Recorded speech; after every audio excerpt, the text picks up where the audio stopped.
आयोजकांचं आणि पदाधिकाऱ्यांचं इथल्या आभार मानेन की त्यांनी विद्यार्थ्यांसाठी हा कार्यक्रम आयोजित केला आणि त्याचप्रमाणे आम्हाला निमंत्रित केलं याबद्दल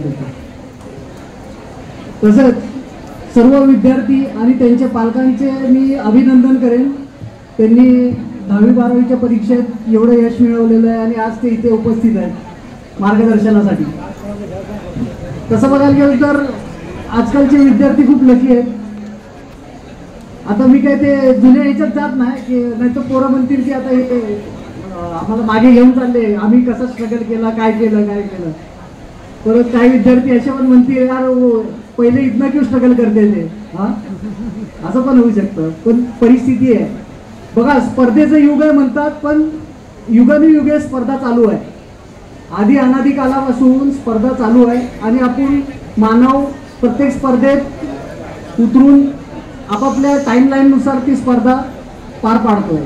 लक्षात ठेवा, पूर्वी शिकारीसाठी स्पर्धा व्हायची, नंतर माणूस जसा जसा प्रगत होत गेला तशी नंतर राजे झाले, कबिले झाले, राजे झाले, टोळ्या झाल्या, मग राज्यासाठी स्पर्धा चालू झाली, राज्य विस्तारासाठी स्पर्धा चालू झाली। नंतर मग जसं इंडस्ट्रियल रेव्होल्यूशन आलं, यंत्र हे ते विकसित झाली, नंतर माणूस खूप प्रगत झाला, मग डेमोक्रेसी आली, इंग्रज आले भारतात, इंग्रज आल्यानंतर इंग्रज निघून गेले, मग डेमोक्रेसी आली भारतामध्ये, मग राजकीय स्पर्धा सुरू झाली, बरोबर आहे ना, राजकारण आलं, सगळ्यांची स्पर्धा चालू झाली। तसंच नंतर मग करिअरची स्पर्धा सुरू झाली, IAS IPS या गोष्टी आल्यानंतर सरकारी नोकरी आली इंग्रज आल्यापासून, आणि मग इंडस्ट्रियल रेव्होल्यूशनमुळे इंडस्ट्रीज तयार झाल्या, सगळं तयार झालं, मग रोजगार सुरू झाला, मग प्रत्येकाच्या वेगवेगळ्या वाटा तयार झाल्या, कोण डॉक्टर होतोय, कोण इंजिनियर होतोय, कोण IAS ऑफिसर, कोण अनेक प्रकारचे ऑफिसर व्हायला सुरुवात झाली। मग स्पर्धा ही पहिल्यापासून आहे, आपण म्हणतो की आत्ता सुरू झाली असं काही नाही आहे, स्पर्धा पहिल्यापासून आहे, पण आपापल्या टाइमलाईननुसार प्रत्येक स्पर्धा वेगवेगळी होत गेलेली आहे। आणि आता तुमची स्पर्धा कशासाठी आहे? करिअरसाठी आहे। पण मला आता तर असं म्हणायचं आहे की आता करिअर म्हणजे खूप विस्तृत गोष्ट आहे। आता हे सांगण्यासाठी एवढं मी काय मोठा माणूस नाही आहे, इकडे माझ्यापेक्षा हुशार तज्ञ लोक आहेत, ते तुम्हाला करिअरबद्दल जास्त सांगू शकतील।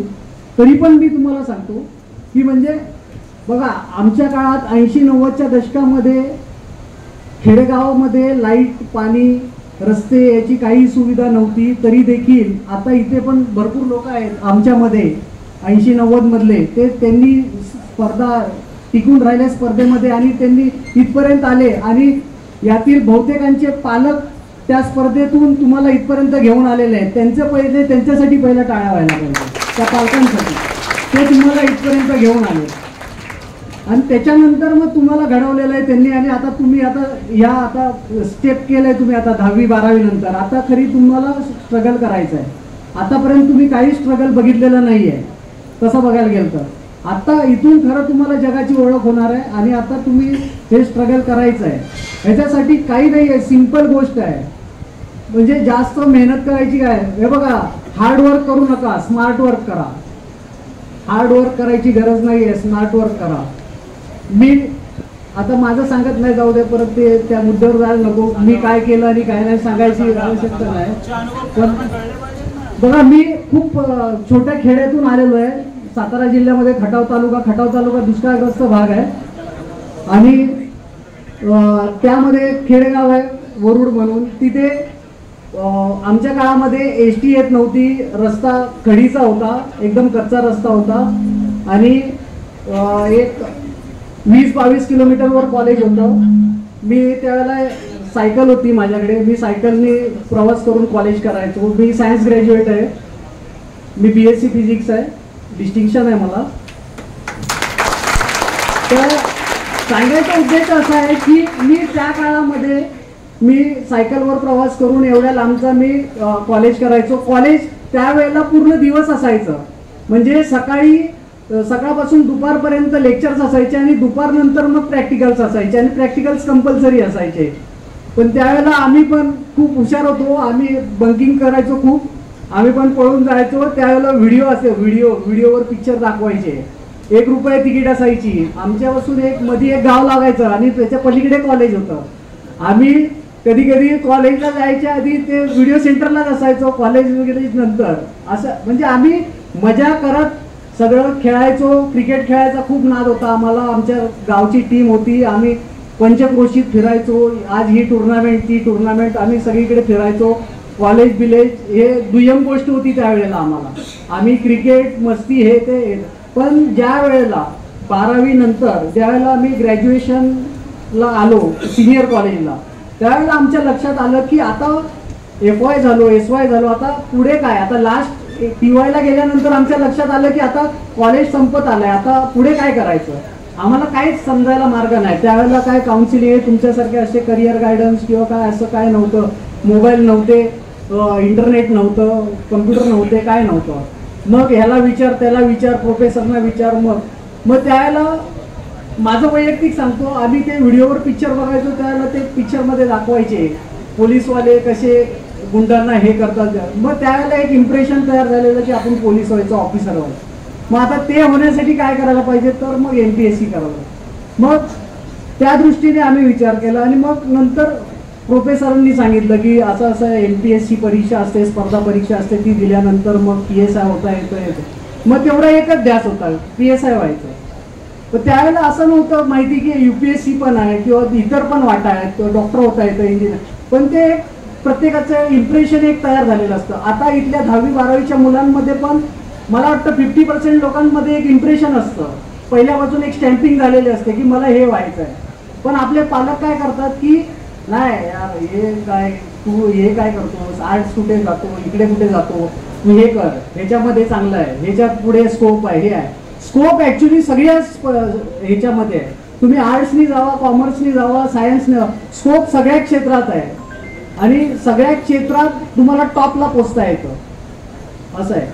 तर मग आम्ही त्याच्यानंतर झालो. मग मी गावी राहूनच मी पुस्तकं गोळा केली, अभ्यास केला आणि MPSC झालो. पहिल्याच प्रयत्नात झालो.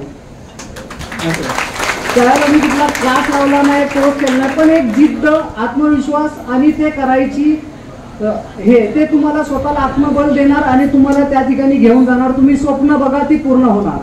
पण ती स्वप्न नुसती बघू नका, त्याच्यासाठी प्रयत्न करणं गरजेचं आहे. तुम्ही मेहनत केली पाहिजे आणि त्याच्यासाठी नुसती मेहनत नाही तर त्याच्या दृष्टीने तुम्ही स्मार्ट वर्क करायला पाहिजे. नुसतं हार्डवर्क, मी दिवसभर 10 तास अभ्यास करतोय, हे करतोय, पण नुसता अभ्यास करून उपयोग नाही. तुम्ही फोकस पाहिजे. तुम्हाला माहिती पाहिजे की या गोष्टीसाठी काय कशाची आवश्यकता आहे. MPSC करायची, UPSC करायची, तुम्हाला तो सिलेबस माहिती पाहिजे, तो एक्झामचा ट्रेंड माहिती पाहिजे, कसं एक्झाममध्ये परीक्षामध्ये कसे पेपर येतात, काय तो ट्रेंड माहिती पडला, तुम्हाला सिलेबस माहिती पडला, त्याच्यावरच फोकस करा. तुम्ही अवांतर पण वाचायची गरज नाही. अवांतर तुम्ही कधी वाचायचं, ज्यावेळेला तुमच्याकडे एक्स्ट्रा टाइम आहे. काय टाइमपास म्हणून तुम्ही इतर अवांतर गोष्टी वाचा, त्याचा पण बेनिफिट होणार. पण ह्या गोष्टी तुम्ही लक्षात ठेवल्या पाहिजे की तुम्हाला फोकस राहायचं आहे आणि मग तुम्ही ते अचीव करू शकता. काही अवघड नाही आहे. आजकालची मुलं खूप टॅलेंटेड आहेत आणि ते अचीव करू शकतात. आता तुम्ही सांगाल की तुम्ही एवढं हे केलं ते केलं, पण त्यावेळेला परिस्थिती कशी होती. पण निदान आम्ही त्यामुळे इथपर्यंत तरी आम्हाला हा मान तरी मिळाला, असं आहे. नाहीतर आम्ही पण कुठेतरी मग एखाद्या कंपनीत कुठेतरी राहिलो असतो. आता आमच्या गावातले पण आम्ही बघतो, मग ते असं असतं. तर तुम्ही फोकस राहा आणि हे अचीव करायचंच आहे, ही जिद्द ठेवा. तुम्हाला ते यश मिळणार, 100% मिळणार. आणि तुम्हाला मदत करण्यासाठी एवढे लोक आहेत, आम्हाला ते हे यांचा आधार घ्या तुम्ही. हे तुम्हाला गायडन्स करतील, ह्याचे नंबर घ्या, हे तुम्हाला सांगणार ते काय करायचं काय नाही. तुम्हाला आता मार्ग दाखवायला खूप लोक आहेत. आमच्या वेळेला तर हे पण नव्हतं, आम्हाला विचारावं लागायचं काय करायचं आहे. आता तुमच्याकडे मार्ग दाखवणारे लोक आहेत आणि तुम्ही फक्त तुमचं करिअरकडे लक्ष द्यायचं आहे. पण पालकांना पण एक विनंती आहे की तुम्ही मुलांचा कल ओळखा, की तुम्ही त्यांना प्रेशर करू नका की हे तेच कर. त्याला जे करायचंय ते करू द्या. भले तो कुठे आर्ट साईडला जायचंय, त्याला कला क्षेत्रात जरी काम करायचं असेल किंवा कुठल्या क्षेत्रात काम करायचं आहे, त्याचं बघा त्याच्यामध्ये काय आहे, त्याच्यात किती हे आहे, भरलेलं आहे ते बघा तुम्ही आणि मग त्याच्यावर तुम्ही हे करा. जर त्याच्यामध्ये ती ताकद असेल, ते करण्याचं, पेलण्याची जिद्द असेल, हे करण्याचं हे असेल, तर त्याला तुम्ही मोटिवेट करा, त्याला त्या क्षेत्रात जाऊ द्या. त्याला तुम्ही जबरदस्ती कुठेतरी पाठवायचं म्हणून पाठवू नका, असं आहे. आणि आता सरकारी क्षेत्रामध्ये पण आता खूप नोकऱ्या कमी राहिलेल्या आहेत, प्रायव्हेट क्षेत्रात आहेत. त्याशिवाय तुम्ही फक्त नोकरी हा एक करिअर म्हणून धरून चालू नका. बिझनेसचे पण अनेक हे आहेत, तुम्ही बिझनेसकडे पण जाऊ शकता. मराठी लोक किंवा ह्याच्यामध्ये आता बिझनेसमध्ये लोक खूप कमी आहेत, बिझनेस करू करता. आता गव्हर्नमेंटनी एवढ्या योजना काढल्या, स्टार्टअप्स आहेत. स्टार्टअपसाठी तुम्ही प्रयत्न करू शकता. ग्रॅज्युएशन नंतर तुम्ही करिअर ओरिएंटेड कोर्सेस करा, त्याच्यानंतर तुम्ही स्टार्टअप स्वतः चालू करू शकता, स्वतः एंटरप्रेन्योर बना. तुम्ही पण का नाही अंबानी अडाणी बनू शकता त्याच्यात पण. असं नाही की आपणच नोकऱ्या केल्या पाहिजे, आपणच हे केलं पाहिजे. आपण पण बिझनेसमध्ये जाऊ शकतो, आपण पण बिझनेस करू शकतो. आपल्याला ह्या गोष्टी समजल्या पाहिजेत.